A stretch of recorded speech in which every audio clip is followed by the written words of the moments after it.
We are going to start by welcoming everybody to this, which is our last event in the series Mind Your Head.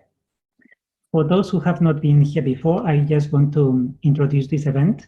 This is a small series of short events that we've been creating here at Charing Cross Library during this past year, in which different people have been coming to the library and been telling us about the different hobbies and things that they enjoy doing in their normal lives, and how they have been enjoying this during all this past year. Of course, we all know that during this past year we have to contend with lots of social isolation and restrictions to our freedoms.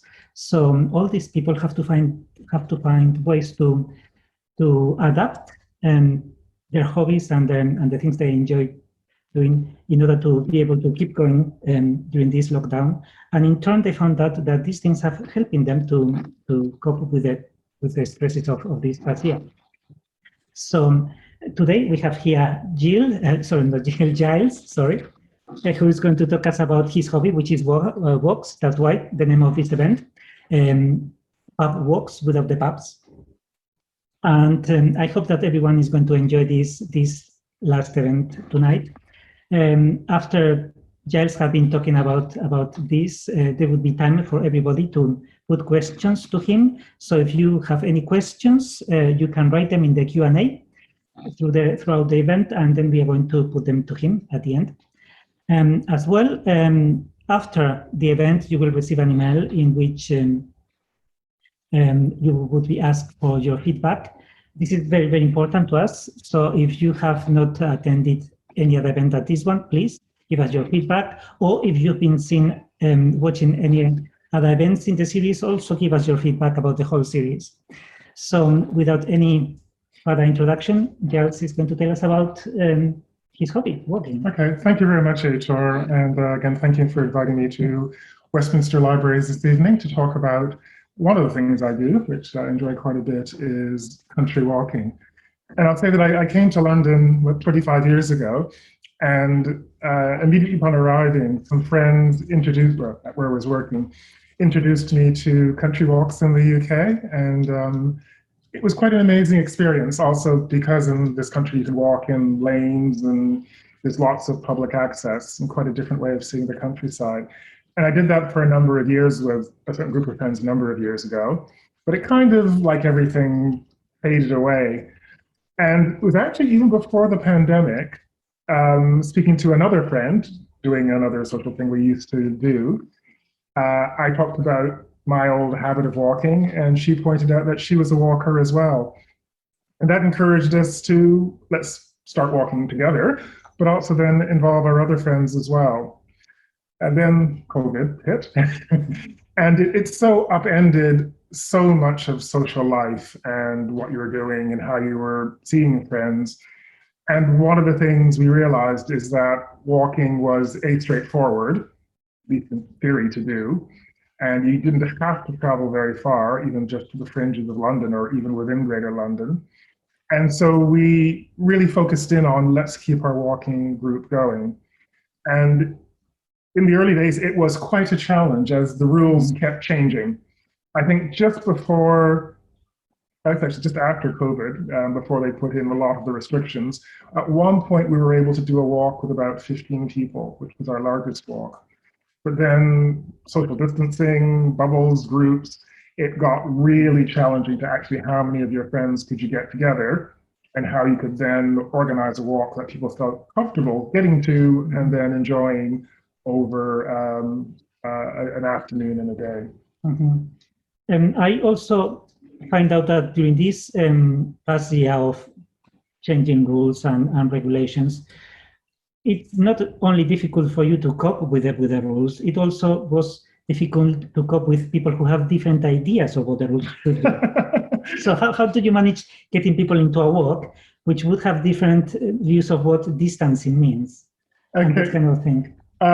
So again, really, really a challenge. And the quick story I'll say, the walk we did with 15 people, which was in Northeast London, and it started at Tottenham Hale Tube Station. And I was late, the last one to arrive. I can remember coming out of the tube station and all the 15 had formed a very large circle at 2-meter distances in front of the bus station.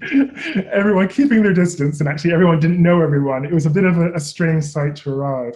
But as you say, one of the real challenges was it's the official rules, but it's actually how people interpret the rules. And by and large, these are your friends. What do people feel comfortable with? Using the train or the tube, or how far? Do we literally stay 2 meters apart? Or can we be closer? How do we do lunch? Because again, the pubs weren't closed at the very beginning. So do we go into a pub or out to a pub? Everyone kind of had a different perception. And it isn't just about the walk or the exercise, it's about seeing your friends and the social. So trying to get a cohesive balance to make people feel comfortable was really, really a challenge. And frankly, some of my friends haven't really felt comfortable to even do a walk that would involve a limited amount of public transport. And again, that's fine. Trying to find one maybe walk they could do, or just accepting that we would have to wait until the rules are eventually relaxed, which hopefully might be later this summer. But really, it's accepting that every individual would have a different perception and view of what they would feel comfortable with. Yes, and also I found out, not just in this past year of walks, but also in a normal walk, when you have a group of people doing the same activity, different people expect to get different benefits from that. I mean, in a year of self-isolation with lots of people are working from home, hardly coming out of the flat, going out on a walk may have been okay. The great plus of that is that I would be out there in the outdoors, in the fresh air, working with people in a safe way. For other people, it would be just, who maybe live at home, would be, thank God I can go to a place where I can meet someone and talk to someone. So some people may want to go on a walk just because they can chat to people and be closer to people, while other people say, no, please, I just come here because of I enjoy the exercise and things like that. And it could be quite difficult to.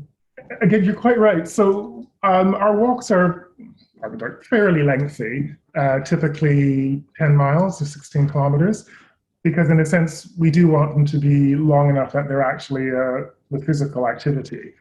But it's also about the social interaction as well. And even during the pandemic, it isn't a forced march. It is meant to be a fun, enjoyable day.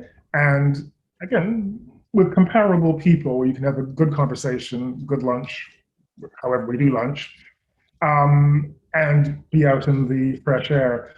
That said, it is Britain, and one of the things about walking in Britain is sometimes you have cold, sometimes you have, you're going to walk in the snow. Wind, rain, anything can be expected, and almost that makes it interesting and exciting. But again, finding a group of people who are willing to put up with a bit of inclement weather is no reason not to do a walk. If it's literally raining all day, we might cancel. But other than that, we hardly ever cancel. I can never remember we literally didn't do it. You just kind of get your wet weather gear or your gloves or your scarf, and we carry on. Yes, and of course, in previous years, if you have organized a walk that has let's say a pub lunch in the middle, and the weather turns terrible, it may be a possibility to, okay, let's finish in the lunch and then go to the nearest station. With COVID, no, because there is no pub, so you have to keep plugging on. Yes, so again, it seems like such a long year, but if we look back to the beginning of 2019, the pubs didn't close immediately, and we were able to do some walks. The pub is also about a break, getting dry, getting out of the cold, and kind of refreshing yourselves through the afternoon. And then we typically will finish at another railway station. When you lose the pubs, what if it's raining and literally the entire day is spent in the rain? What about, it's 10 miles, it's a lot of work. People do get hungry. What about, what are you going to eat midway? And how do you actually gather everyone around so you can have a meal? Let alone issues about booze and other things. Not having the pub was really an issue where we thought about, do we cancel the whole walking series because it was unworkable?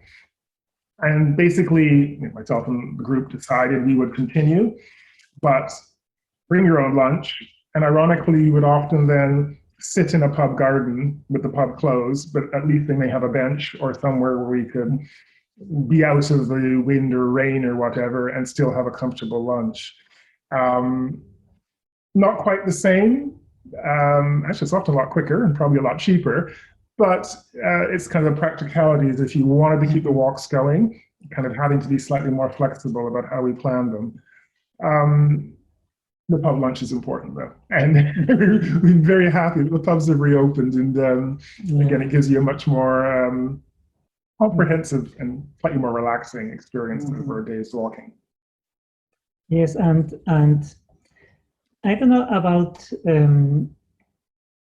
well, different people have different experience, but many people, perhaps like me, I've got a very kind of compartmentalized life. I mean, there are people who I only meet at work, my work colleagues. There are people who I only meet when I go out. There are people who I share a hobby and I only meet them with that hobby of activity, which means that a lot of the people, many of the people who used to meet in a certain regularity during the lockdowns, because you're not allowed to do what you used to do with them, you completely lose contact. Or you may send emails or chat up on WhatsApp, but that gets boring and repetitive, and you run out of things to say. So the people who you still meet on the walks is sometimes one of the very few people you're still in kind of regular contact with. The rest, I mean, I just lost contact with many people I used to meet with a certain regularity because we don't do the things that we used to do together. Yeah, that's quite interesting. One of the reasons we originally started the walks with my friend Juliet was almost to expand the social circle we already had and to do something new and different.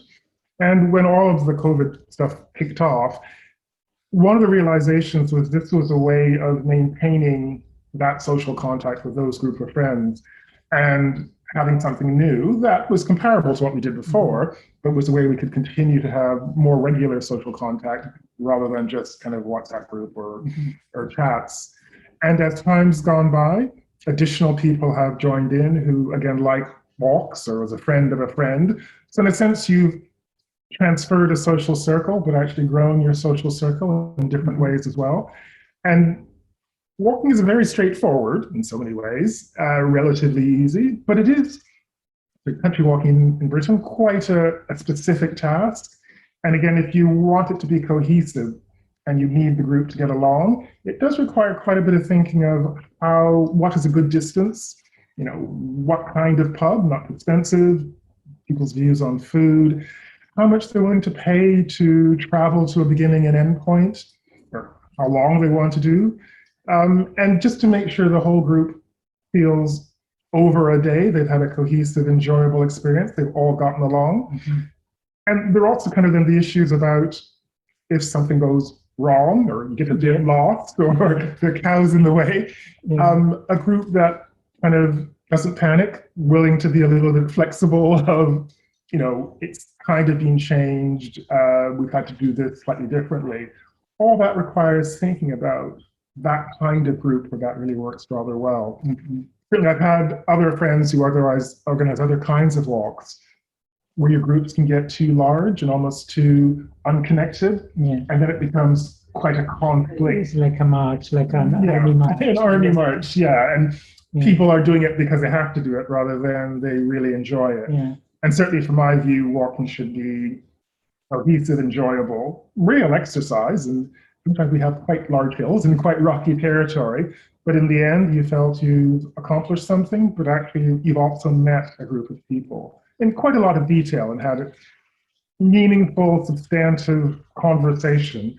And again, I think that's been so important over the last year, where for so many people, using their work experience and their work socialization, and perhaps then losing access to a lot of friends, having the ability to spend some quality time with people has been very good at giving emotional balance and emotional resilience. Particularly even in the winter, the very short days of December were no reason not to get out there and do a shorter walk. Yes, and I found out, I personally found out that the physical contact conversation with people is is, in a way, it's more challenging than sitting on the laptop with someone, because somehow with the laptop you can switch off, and I don't mean literally pressing the leave button, but it's because you're not in the same room with them. It's because they're sort of framed by the screen. You don't feel as if you have to engage in the conversation. Okay, they don't need me. They're in their home. They can switch off. Whereas in a walk, for example, you are walking next to someone. Yes, you pass the normal pleasantries or nice walk, but you have to make the effort of doing normal social interaction for a while. Otherwise, it just, and for me, something very difficult. So it's a skill that I don't want to lose. and going walking for a whole day next to someone forces me to try to be social in this way and to keep the skills up, which is something that, I mean, it's very hard to engage with you are spending hours at home during the past, especially during the first lockdown, which was quite strong lockdown, and you just spend days on end on your own in the flat. And I would always say that at the beginning of the walk, because we do start relatively early, we would meet at the train station at 10 o'clock, which in practice means you have to be up by 8 to get ready and get on trains and so on. And when you get up at 8 o'clock on a Sunday, you think, why am I doing this? I should be sleeping in. In my case, because I have to. You promise. But yeah. when you finally get there and get going and get out into the country air or even non-country air, it does kind of wake you up, and you relax and you start engaging and almost challenging that I'm sitting in a bubble locked in day after day. I'm finally out in a social setting with friends and engaging. But the other point I would say, it is quite interesting. There are multiple roles in a walk. There's some people who just like to chat, and you almost just, they follow everybody else and they don't even know where they are, as long as they just keep talking, which is great. Other people absolutely like to read the map and read maps and like to navigate and like to help decide, is this the path or is this the path, or should you be going here or there? And clearly, over a day, that role is very important as well. Otherwise, you're not going to get anywhere or you get lost. And to give people the opportunity to find the role they like in the walk, and that can change during the day. But again, it isn't necessarily always just about sitting, standing, and walking and chatting. It can be about navigation. It can be about just enjoying the countryside and commenting on the countryside. Some people like to know, oh, what is this house? What is this building? Exactly. And the history. Actually, and some people are all about plants and want to know about this tree and this bush. And one of my friends is into mushrooms. And she would tell you, if you found any mushroom, she'll give you the exact name and its history and lots of things about that. But again, there are many, many ways of being able to interpret and experience the day, which is great. And it gives you and people the flexibility to enjoy a country walk in a way that meets their needs. So yeah, I mean, this country walks during lockdown was probably one of the things that with a bit of effort and planning was working quite okay. Well, absolutely. And again, I had done it, whatever, 25 years ago. There's always hopefully a silver lining or a positive to change in society during the last year. It's something I've really enjoyed, and going forward, I wouldn't want to lose country walking as one of the things I do going forward. It has so many positive aspects, from health, socialization, to meeting people and meeting new people and experiencing the countryside. And actually, the other thing I would possibly mention as well, you don't actually have to walk in the countryside. Probably not Oxford Street, but there are other ways, and particularly in southern England, other kinds of walks that can be slightly more industrial or historic, or it's not always completely green fields and orchards. We've done walks in industrial East London. Yes, I remember one. Which at times are very industrial. Yes. Or along the Thames heading out into Kent. Literally within meters of the open water. So there are many types of landscape in which you can experience nature in southern England. Mm-hmm. Yes, you can do the beautiful hills and dales, but you don't have to go that far. Mm-hmm. And you can have quite different kinds of experiences. Again, depending on what people find interesting or like, there's lots within very, very interesting industrial history as well. Yeah. It's great. Yet some of the walks we've done that I enjoy the most have been some of the more strange ones in which you go through beautiful countryside and then you go to a canal and then suddenly you think, where I am? Are you sure this is the way? Because you go through really rough sort of post-industrial places, but quite interesting as well. Really, yes, it's quite good. And I think one of the ones that sticks in my mind about that, we did a walk along the Thames from Gravesend out into the Hoo Peninsula and going by Napoleonic era ruins of fortresses that guarded the Thames. Again, it's just the kind of thing you wouldn't expect to see, but when you do see it, it's really quite amazing to get that kind of close up to quite historic bits of history. And again, another story that always sticks in my mind is a walk we did, and it was very cold, and it started snowing, blowing snow for a bit of time, and came over a hill and the snow had lightened up. It's the place we were going to have lunch, and clearly this couple had selected this day for their wedding, and they were in wedding dress and gear, not really prepared for the weather, but today was their day. And they were doing the photos, again, very small groups, it was lockdown year, but very small groups taking photos in what was the most cold, cold day. But, what can you do? Kind of carry on best you can and make the most of it. Yes, so yeah, I suppose. Yes, so I think we are quite getting on the time. So perhaps we could give some time for people to have some questions put to Giles. And yes, I think that there are some questions coming up. Can you read them or shall you read them and I'll okay, well, it's, one of them is, do you book pubs ahead or just take a chance? So when you get to smaller villages, many years ago, many small villages had multiple pubs. Sadly, these days, most small villages will have one. And in the end, you need to book for a whole host of reasons. A, to be sure the pub is there and they're open and they have food, and which does mean also you need to commit to when you're going to get there. And that could be a bit of a challenge working out the timing. But reality, to be fair to these pubs these days, you need to let them know you're coming and you need to book. Otherwise, in the end, you might, have walked 6 miles, get there, can't get lunch, and you have another 6 miles to go before a train station, and there's nothing else opened in the pub. You don't want people to run out of food. That will be rather unfortunate. Yes, and this past year of lockdowns as well, the added problem that the pub may not be open anyway. Yes, and they'll have very specific rules about indoor, outdoor, and all these reasons. Book.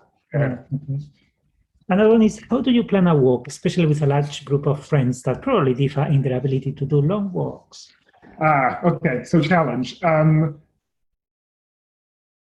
Well, people will probably do it in different ways. I actually usually start from the train station we're going to start at, and then it's acceptable, not too far.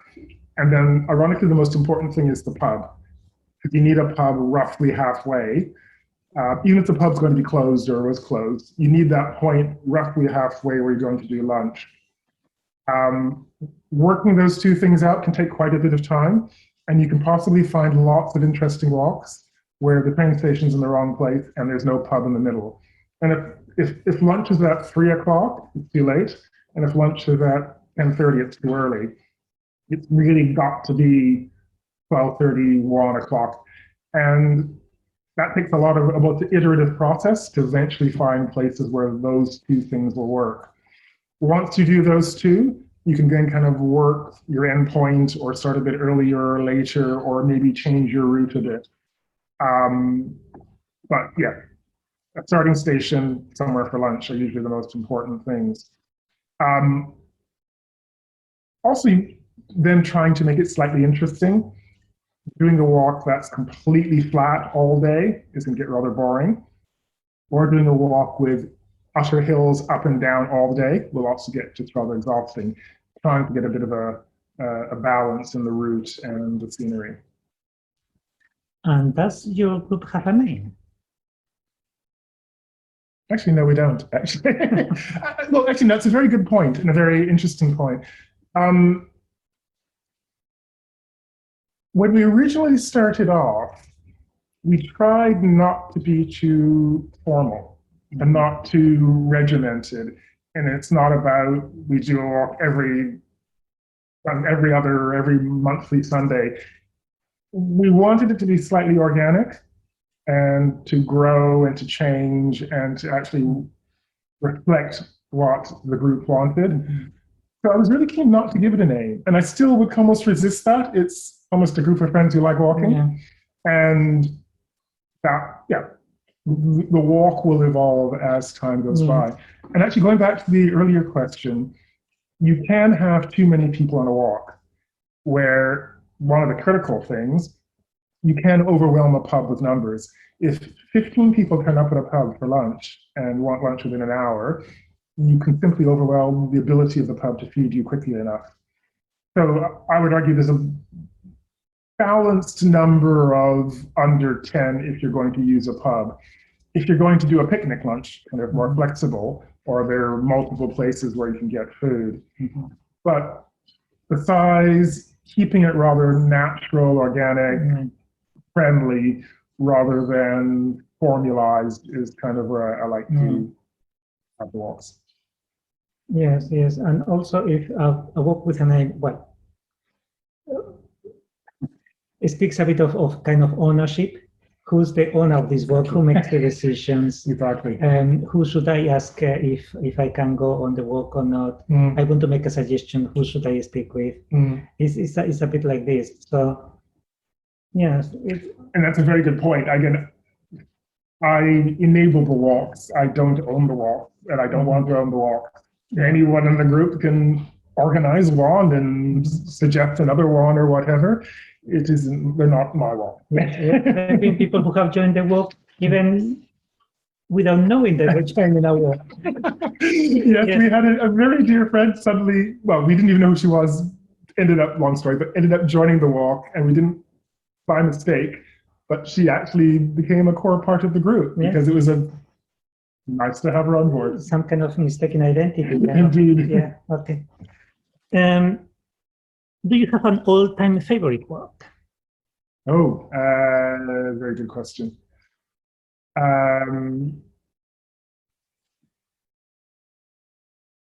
Okay, one of my favorites was the one that I mentioned along the Thames from Gravesend. I mean, it's quasi-industrial, it is really scenic, and it sounds a bit ridiculous, but you get so close to the natural river, it really is quite amazing.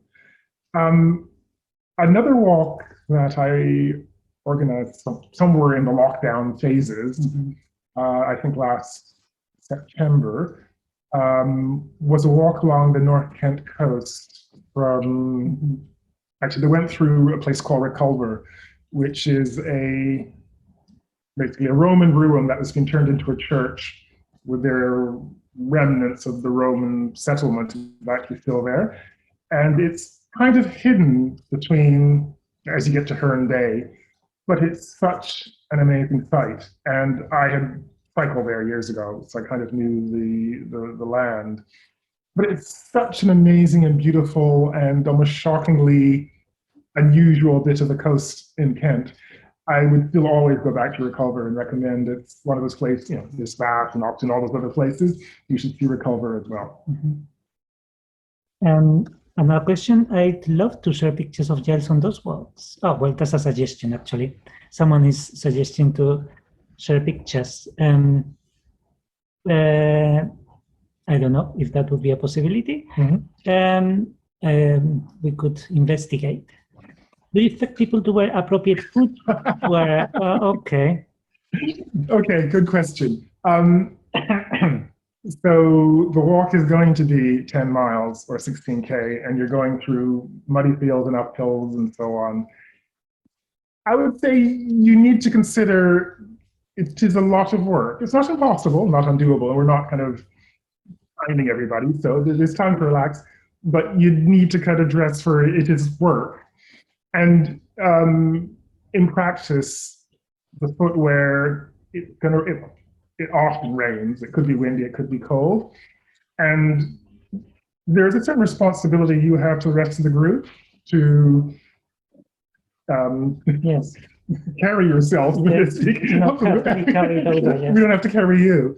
And again, it's an important responsibility to think about then the footwear, and also the gloves and the coat and what if it rains and so on. I mean, you know, pouring rain, yeah, we can abandon, but think about those responsibilities and what you may need to wear to be able to do the walk over the day. And sadly, walking is not necessarily an expensive pastime, which is one of the nice things about it. Oh, there's train travel and lunch and so on. But it does require an element of investment into proper outdoor gear. Mm-hmm. And if you've never walked, that is not the gear you wear on Oxford Street.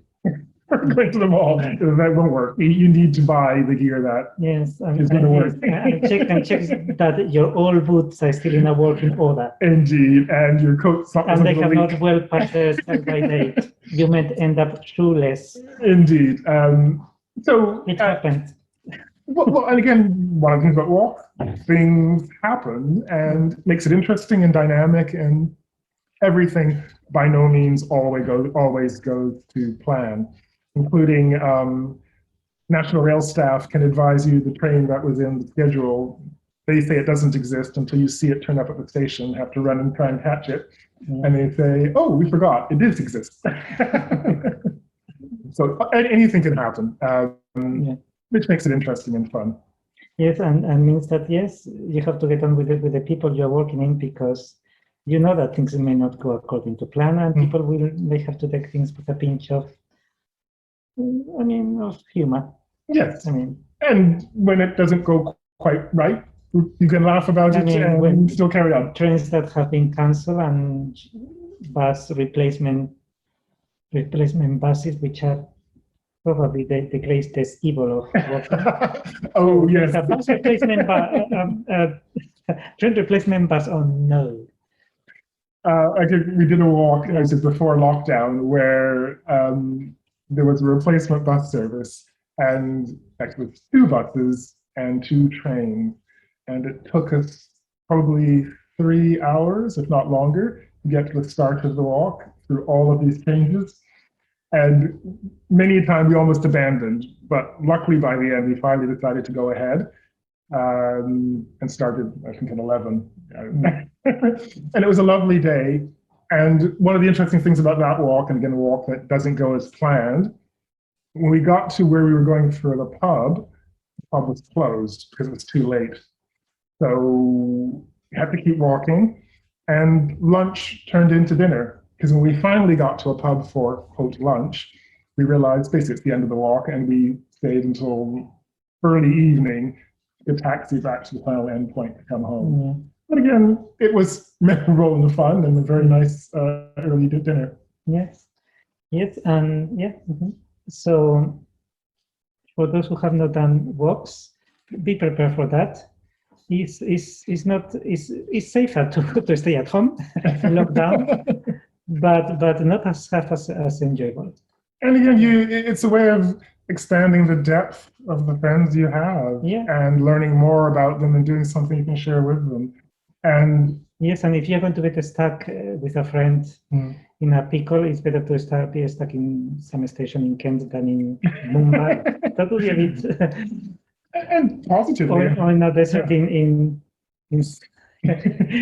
I don't know, in Arizona. Better, And I think positively as well, in COVID rules, you're outdoors. So it does largely work with the world of COVID as a social activity to do. Sorry, we are getting quickly out of time. There is just some couple. Do you ever take inspiration from a workbook. Another great walks around London you can recommend? So one of my friends has given me a walking book. If you're organizing a walk and don't know the countryside very well, walking books are a great place to start. Actually, I'm a cyclist as well, so I explore the country on a bicycle. So I kind of know various interesting areas, and again, from station and where the pubs are, you can actually often form walks as a good starting point. One of the wonderful things about the southeast of England is the Thames.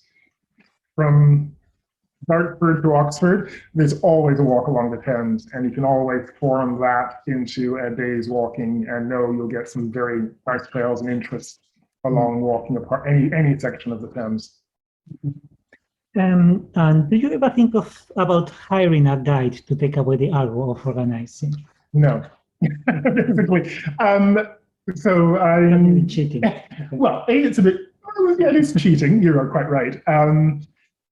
It is fun, a bit of a challenge, and it's a bit of a responsibility. Actually, organizing the walk, including if you've not been to this point before, so it's all very new, is a responsibility. And yes, you've got to get on the right train. Everyone's got to stick together. No one's got to get hurt. All of that is part of the experience of actually organizing the walk. And actually, I even know friends who pre-do the walk and make sure everything works right, which I often don't do. And this idea that it won't work out exactly as planned is part of the fun as well. If you're walking in, actually I'm Canadian, so if you're walking in the wilds of Canada, you probably need a guide. Knock wood, not that much can go wrong in the south of England. So generally, you'll always be fine. I wouldn't say you need a guide, but. Yeah. Yeah. And let me see, we don't have any more questions, and it's past our usual time, so we don't want to keep you anymore. I just want to say thank you very much to all those, thank you very much to Giles for doing our last talk in the series, and thank you to everybody who has attended today and those who have also been attending some of the past events. I hope that you have enjoyed them, that maybe it has inspired you to take a new hobby or a new thing that you think they may enjoy, or just try something completely new that you have not tried before. Cross fingers, this past year was an exception, and from now on we can all soon will be able to start enjoying a bit of our normal life and do our hobbies again in the way that we like them, and keep the enjoyment that we get from them. So if you have never tried any one of these things, please do, because they're quite enjoyable. And don't forget to give us your feedback as well. And thank you very much for supporting us and supporting Charing Cross Library. Okay. Thank you for inviting me, Aitor. Thank you. Okay. Bye-bye. Goodbye.